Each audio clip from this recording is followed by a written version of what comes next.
Something's going on. Weather's going crazy.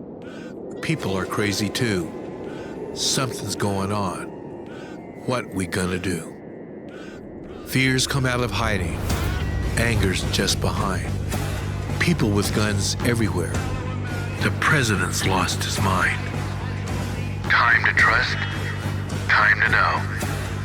Something's going on. It's time to grow. Time to trust. Time to know. Something's going on. It's time to grow. Buckminster Fuller was psychic. And I know this because my friend who I met in law school, Marshall Thurber, was very close to Buckminster Fuller at the end of his life. And Marshall said that he'd been with Bucky at an event in Florida, and they walked into it, and Bucky turned to somebody who was in charge of the event and said to him, "There's somebody very, very ill at the front of the auditorium. Please, somebody send some medical help there immediately." And they did. And they found somebody that was in deep physical trouble, and they had emergency care sent to him, and he was taken to a hospital. And somebody asked Marshall, how did Bucky know this? And Marshall had been around Bucky long enough to know that Bucky knew. What we call, he had psychic abilities. And because most of us don't have these abilities, when we see evidence of those abilities or told about people who have those abilities, we don't believe it. I didn't believe it previously. Now I do, because of my experience, direct experience. It's only direct experience that basically changes the way we think. And that's why the Great Rearrangement is going to be so draconian in its effects. Because what humanity, I want to get back to this. This is going to be the point of it's going to drive the point home. In January 2020, there was a comedy special. And Marc Maron was, I think, in Los Angeles, and he's a comedian. And Marc Maron he's a little upset about humanity and the way the world's going and stuff like that. He is really, really funny. And as a part in his skit, in his presentation, he turned to the audience and he looked at him and he said, "What's it going to take? What's it going to take?" And he said, "Look at the world. Look at us. What's it going to take?" I want to say something. Everybody in the audience knew exactly what he was talking about. Just like you who are listening to this know exactly what Marc Maron was saying, even though he didn't name it. What's it going to take? Well, that was January 2020. The next month, the AIDS virus started moving through the United States. Its effects were rather severe. Now, there's a whole bunch of us here who don't believe that COVID was real, even though people died from it. They don't believe it was caused by people being in proximity to each other. Why? Because they didn't want to believe it. And they still don't. Free will is a two-edged sword. And in my opinion, most of the people are holding the wrong end. I know that humanity has been lied to. I know humanity is still being lied to. And I know that even though that they were lied to and took matters in their own hands and said, "We don't believe in masks, we don't believe in measles, we don't believe in vaccines," and they're willing to pay the price, and they will pay the price, because the universe doesn't care what we think. It allows us to think, but consequences are consequences. What's it going to take? The question that Marc Maron has asked, I believe, is what I call the Great Rearrangement. The Great Rearrangement is the universe's answer to humanity's destruction of its planet and its self-destruction of itself. The universe is now moving in, and we are not going to be allowed to continue our ways. In 5 years, I do not believe oil and gas is going to have the same power over the Earth's well-being that it has now. One of the very curious things that happened during COVID, when economies were shut down all around the world, life insurance companies found out something very strange. People lived longer. Here during COVID, even though a pandemic was going on, were it not for those who were dying of COVID, people were living longer. Why? Because our industrial activity slowed down markedly. During COVID, economies contracted 40%. Contracted. I want to tell you what that does to capitalism. When capitalism, when credit and debt slows down, you get a recession. When it contracts, it can't function.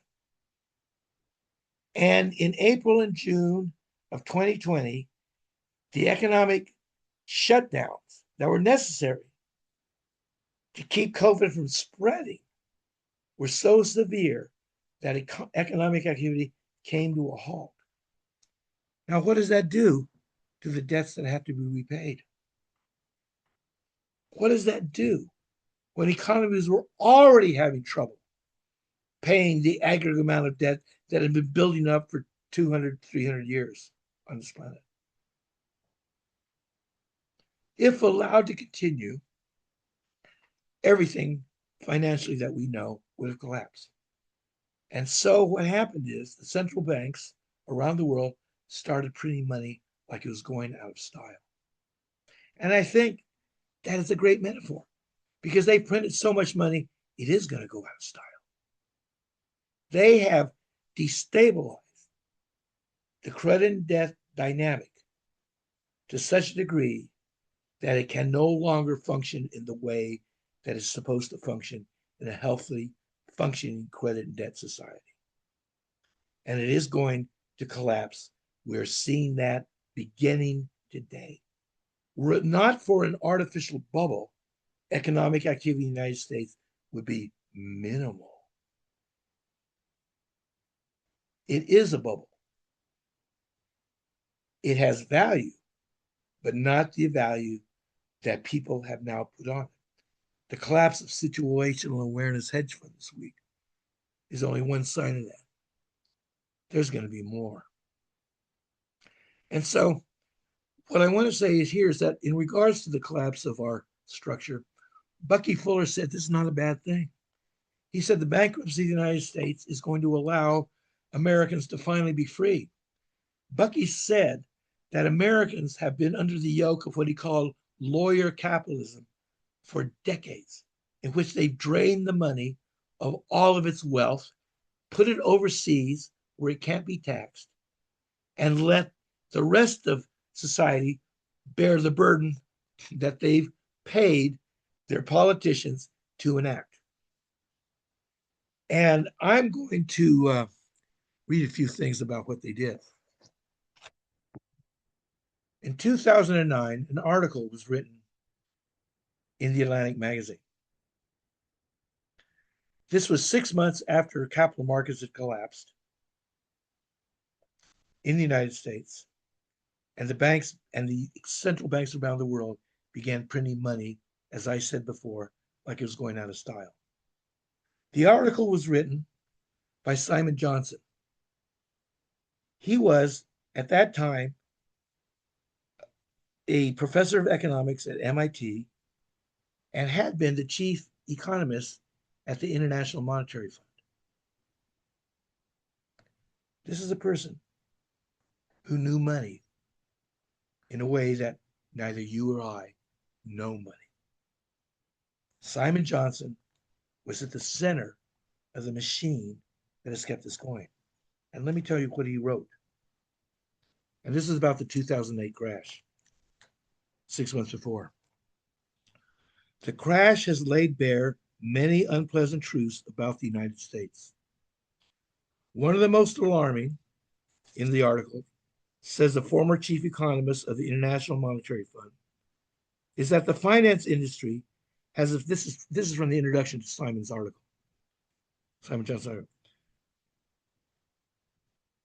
The finance industry has effectively captured our government, a state of affairs that more typically describes emerging markets and is at the center of many emerging market crises. If the IMF staff could speak freely about the United States, and it can't, it would tell us what it tells all countries in this situation. Recovery will fail unless we break the financial oligarchy that is blocking essential reform. And if we are to prevent a true depression, we're running out of time. That was the Atlantic's preface to what Simon Johnson was going to talk about this country, what was happening in the United States. And what he said, the article was called A Quiet Coup. This was written in 2009, the year after the capital markets collapsed. And it was sufficiently alarming for him to say that basically the United States had been taken over by a group of people. Called it a quiet coup. And what Johnson said is this: the quiet coup began with the Reagan years and has only gained strength with the deregulatory policies of the Clinton and George W. Bush administrations. From 1973 to 1985, the financial sector never earned more than 16% of domestic corporate profits. In 1986, that figure reached 19%. In the 1990s, it oscillated between 21 and 30%. This decade, it reached 41%. Financial industry is not responsible for real economic growth. The financial industry is like a parasite on the body of personal, business, and income and profit-producing entities. And what Simon Johnson wrote is, by the time of the 2008 collapse, because of the deregulatory policies started in the Reagan years, accelerating under Clinton, who you would have thought would have slowed it up. But Clinton had been bought off by the Wall Street banks, Goldman Sachs. And the Democratic Party succumbed to being influenced by money itself, by the finance boys. And by the time Simon Johnson wrote that article, the percentage of profits increased to 41% of the US GDP. And today it's even worse. It's even more so. When I was writing my articles, I used to call capitalism, the effect on it, parasitoidism. Parasitoidism is a condition where the parasite keeps expanding in the host body until the body dies. That's where we are at today, my friends. The host body, workers, businesses, can no longer pay the debts that we owe. And we're dying. And the parasites don't care. They're going in for the kill. More people are going to be homeless next year than this year. More people and companies are going to go bankrupt next year than this year. And more countries are going to face higher and higher borrowing costs next year than this year. The ability of the host to fill the insatiable needs of the parasite sucking its lifeblood is over. But as Bucky said, this is a good thing. Because how else are you going to get out of what is controlling you and your future than this. Love is still here waiting for us to find our heart. Instead of thinking AI can replace the holy art of trusting in the future and knowing what to do, of trusting again in life and love, and knowing I am you. Time to trust, time to know. Something's going on. It's time to grow. Time to trust, time to know. Something's going on. It's time to grow.